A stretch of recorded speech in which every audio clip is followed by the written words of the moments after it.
Welcome to Derek Does. Today, we're doing this.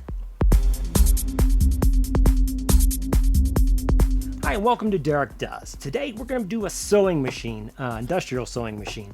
As you know, I do a lot of stuff. I do from World War II jackets and other cool stuff like that in denim. And along with denim goes industrial sewing machines. And I have a few of them, and I have for quite a years.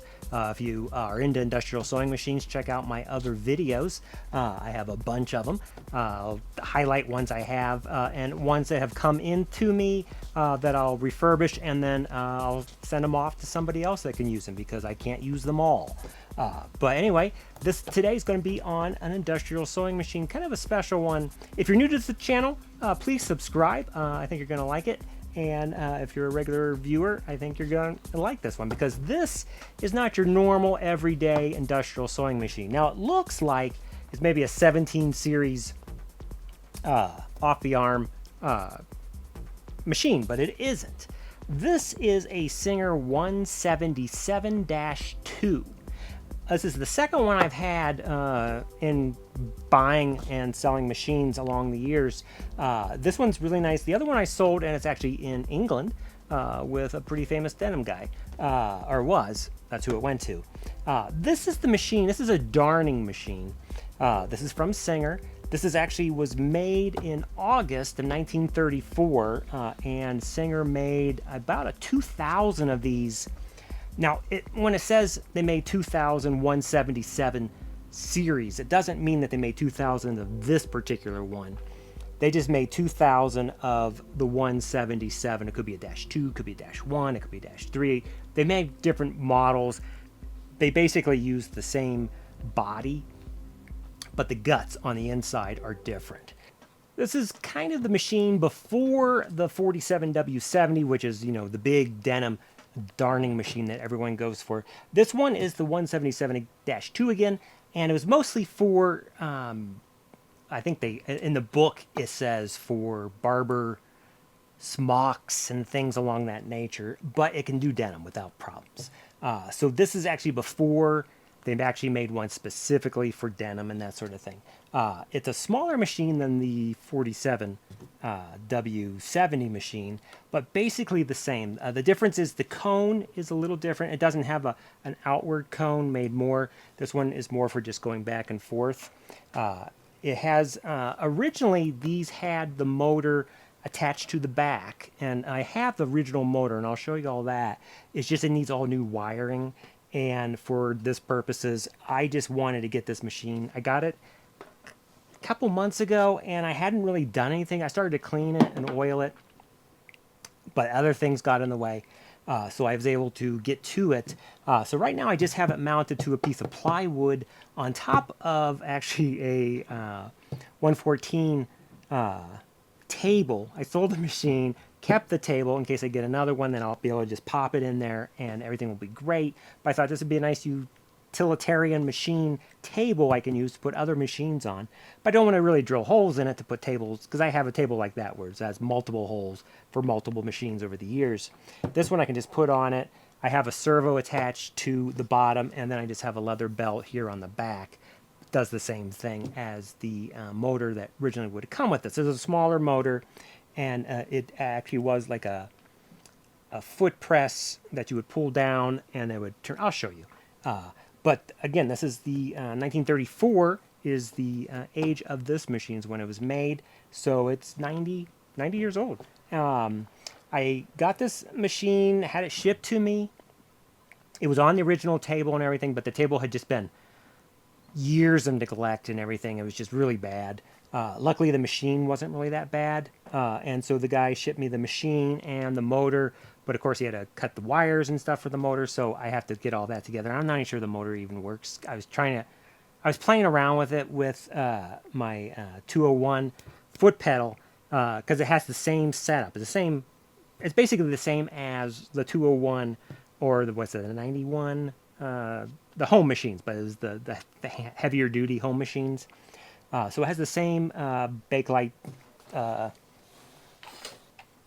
that type of foot pedal, but it didn't come with that. I was using that to see if I could work it with the original motor, and I'll show you all that as I as we come up to it. So this is a darning machine, and I just got this put together last night, and I had a hole. I always blow out my elbows and in my sweater, and I put it on here, and it did a great job. I just have blue jean, as you can see here. It's not even, the sweater was gray, but it was a sweater that I wear around here. It's not a sweater I wear out. So it's got the blue jean colors that I had from previous 47s. I have a bunch of that. I put filled up a new bobbin, and want to see how it goes. So I'll do you some close-ups, and I can show you some sewing. I can show you how it works. Again, there's no feed dogs on a darning machine. It's strictly, it just makes as you move it, that's how big your stitches are. And you can go real slow, and you can go fast, however you want to do it. There's lots of videos of guys using the 47W 70 darning machine fixing jeans for the most part, blowouts and holes and that sort of thing. Not a whole lot on the 177-2. Singer made a bunch of different darning machines over the years. This was one of them. There's some that were much heavier duty, and they would, for feed bags, because feed bags was a real popular thing back in the day. And you get a hole in it, you don't want all your feed going out. So they would use that. This would be for smaller stuff, and I think they even had a smaller one for like handkerchiefs and things along that nature. But you can use this machine like this size pretty much for anything. You just have to change the needle size and your thread size to match what you're darning. Keep that in mind. So if you ever see one of these and you're thinking, well, I don't think it will work on this, it probably will. You just have to change the needle size and the thread size. Match your thread size to the needle size. This originally takes a 177-1 needle from Singer, and as you can guess, from 1934, and it basically is only used in this machine. You cannot find them. So I was like, there was still one needle in it originally when I got it, so I could at least test it for size-wise. And I called around to the needle place, and they have a variant on it that basically is the same one, and it's a 135-1 or X1. And so I was going to order, and it comes in all different sizes, all the way up to like 22 or 24 size. So it's a pretty big size, all the way down to like 12. So I was going to order, and I thought, you know what? I doubt I have this 135-1 in, because over the years, you buy a machine and it comes with needles, or there's a drawer and it's got some needles in it.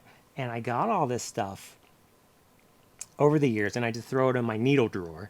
And I was going through my needle drawer, and when you know it, I have a box of 135-1s in an 18 size. And these are from Cutline sewing needles. These are probably from the 60s, I would say. Basically a box of 100 of them. I don't think, maybe one or two's gone, but it's a whole box. And it's the size I was kind of going for, was like an 18 or a 20 in that size. So I was like, this is fantastic. And I put it in, and sure enough, it works fine. You just have to make sure the needle's positioned correctly. And I'll show you what the bobbin looks like. It's kind of a unique bobbin and a unique setup, how that works. But let me do some close-ups of the machine, and you can take a look at it. All right, so here's the machine. You can see it's real similar to the Singer 17 look. It's a little shorter.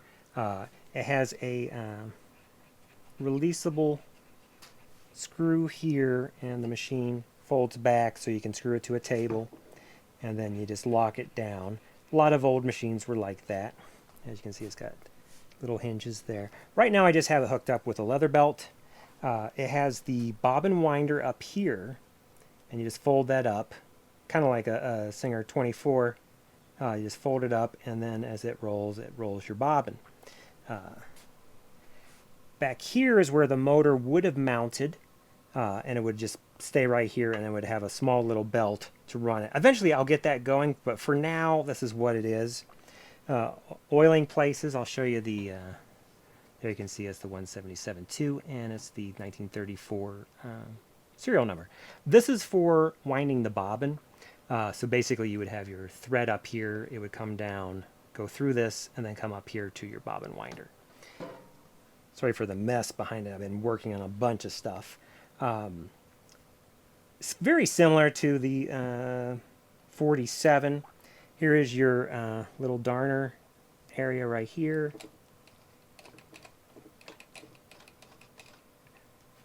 And then you have a bobbin in here, and there's a little latch, and you push this up, and then the bobbin comes out.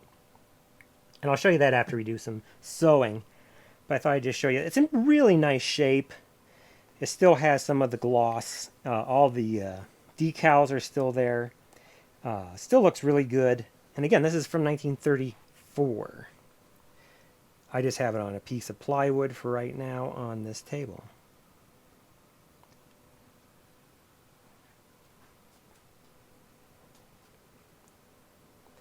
And again, these were the needles. These are the, this one takes a 135 by 1. So if you can find the ones, and I'm going to keep looking for the 177-1 needles, but I doubt I'm ever going to find any. Or if I do, it's going to be amazing if I do. So now let's show how this machine works. So I've got the servo on. I'm just going to show you. I just have that piece of junk denim here.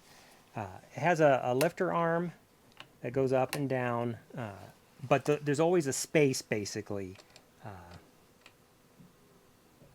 underneath it, so you can get your work in here. And basically what you're going to do is you put your work in here, and then you can go back and forth like you would with you know, any sort of darning. So let's just do a little bit, and I'll show you.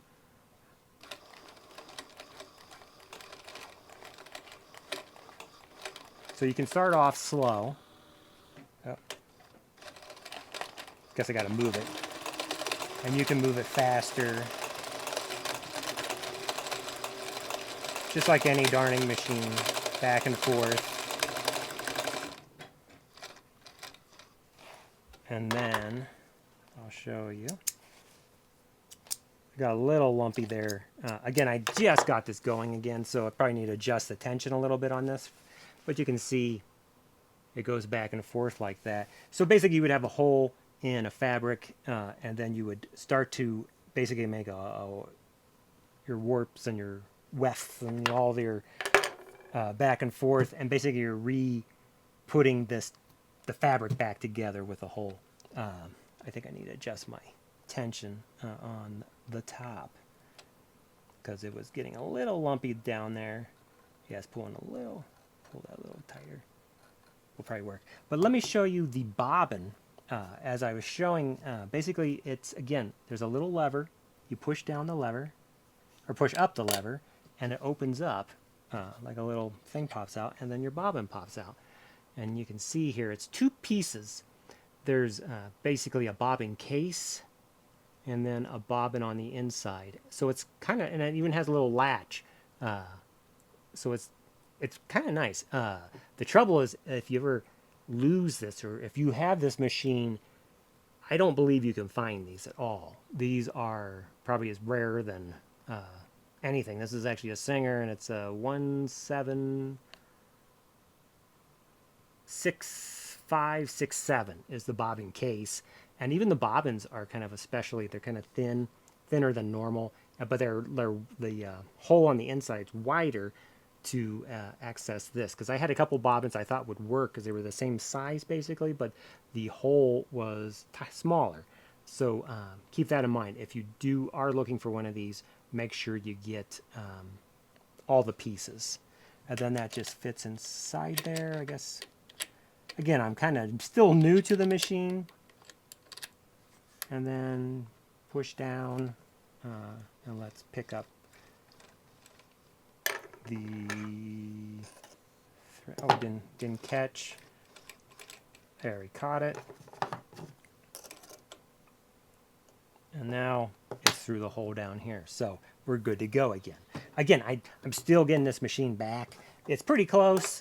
It's workable. It's doable. But again, it needs a little bit more help as we work on it. But it definitely sews.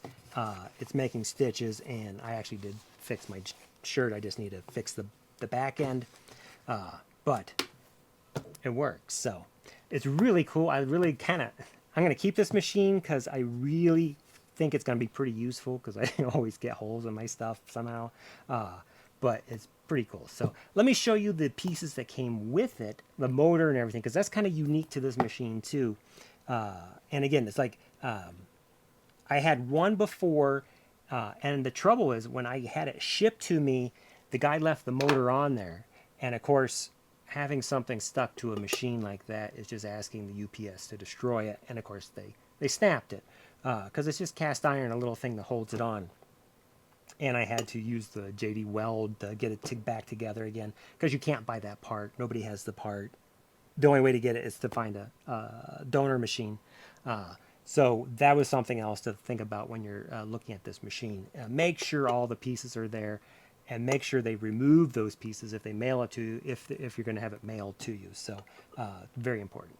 All right, so I'm going to show you the pieces. This is the motor that came with it, and here you can see this is the groove that this actually will slide into the back this way, and then that bolt holds it on. And it's pretty heavy. It's probably a good 3-4 pounds. This one is actually a Singer, a 100 to 110 volt, 6 amp, and 75 cycle, and it's called the Catalog BU307. That's the motor that came with it. But when I do this, there's a little bit of movement in there, and when I hooked it up to the wires here to just a foot pedal, I did not get anything going with it. So the motor may be out. I don't know. It's something that I need to look into, and I don't do a lot of motor work, but I might have to on this one. I saw they don't sell this one, but they sell others that are similar to this, and I'm assuming it probably would work fine. It's basically, I think, a home motor, but it's just a more bulky home motor, so it's a little more heavy duty to handle this machine. And then what would happen then is you have this attachment, and so this would go to the table, and then this goes into this, and this is the Singer motor controller right there. And this is a is that a model? It might be a 7. Oh, part number is 194170. And how this works is then this would go into the motor, and then it would have a foot thing here at the bottom. See that little lever there? You put a chain on it, and then put it on a foot pedal, and when you pull it down, it turns it on, and then it's spring loaded, and then you let go, and it goes back up. So it was a unique item to this machine. I don't know any others that had this style of foot pedals, basically. Because the motor was built into the machine. I'm sure they had other models that used this for like maybe an old 24 or something like that. A machine that doesn't have a lot of power to it, but still needs juice. But this would all fit, and this way you could mount this basically on any tabletop, and then you just have to drill a hole for the chain or the wire to go through, and then you'd hook the foot pedal underneath the table and put it onto just one single, because there's a single foot thing. You don't need the big foot thing. I mean, you could, but you don't need it. This is a machine that you could put anywhere. You don't have to actually have a dedicated table, a full-size industrial table for it, for this machine. But this is the motor, and then it would have just your standard. Let me pull that up here. You know, all your wires would go through your standard 3-hole. This is a taken apart right now, but it's your standard 3-hole that your foot pedal then could plug into. And so I have a foot pedal, again, like I was saying, for my 201 that I could plug into it, but I wasn't getting any power out of it. And there's 3 wires there. I'm still trying to figure it out. I know you go into 2 of them, but you leave the one open, and that goes to something else. So I'm still working on it, but I'm thinking the motor itself might be bad, not the actual thing, because I think I found the control wire diagram, and I think I had it correctly. So I will be taking this all apart. It's just I need a lot of spare time that I'm not doing other stuff. And right now with a belt, this works fine, especially with the servo going slow, because it's not made to go fast. Because you're darning, you're not zipping product through, you're it's more of an art of sewing as opposed to just mechanical sewing, if that makes sense. Anyway, I thought you guys might like this on this. It's kind of a rare machine. There's not a lot of them. Obviously, they made 2,000 different 177s. I don't know how many 77.2s they made. I'm assuming the one I got way before was probably made the same day. I don't imagine Singer made these all the time, especially if they made 2,000 of them. I think it'd be enough for most people darning this or that. And I think the 4770s came out probably in the 40s, so this was probably more obsolete, especially since this is mid 30s. And then the 47, because I'm pretty sure I've had those from the 40s, and they would have kind of taken the place of this, because you could put a thinner needle in one of those and it does everything. So it's kind of like the first darning machine, as far as I know, that's kind of really out there, that's mechanical instead of just the home darning. But it's the 177-2 from Singer, 1934. It's a really sweet machine. Keep your eyes open for these, because you may see this shape maybe in an ad or something like that, and you think it's just a standard Singer 17, which is a great machine too. Watch my previous video on my 1723, I think I have. It's over there. But this is similar. Actually, it's a little smaller. It's actually a lot smaller, actually, when I think about it, from the 17 series. But it's a nice machine. I hope you enjoyed this video. If you need anything, I can show you how to thread it, but I doubt very many people have these, so it's not really going to be that. I mean, it's pretty simple threading. It just goes through the loop, goes over it's your standard threading. Goes over your tensions, which are here, goes back into a little wire through your needle lifter there, thread lifter, and then there's a little hook here, and then the thread goes from the left to the right through there, because the bobbin's this way, so your thread's going that way. That's how you do it. There's also, you can find the model online later. There's a couple diagrams online that are photocopied from the original manual, which I don't have, which I like to find. And you can lock it up in place, or you can take it down. It does have a lock here in the back. It doesn't really lift it. I mean, it does if it's at the bottom. I was at the top, so I didn't really see it. So you can lift it if you need to. Yeah.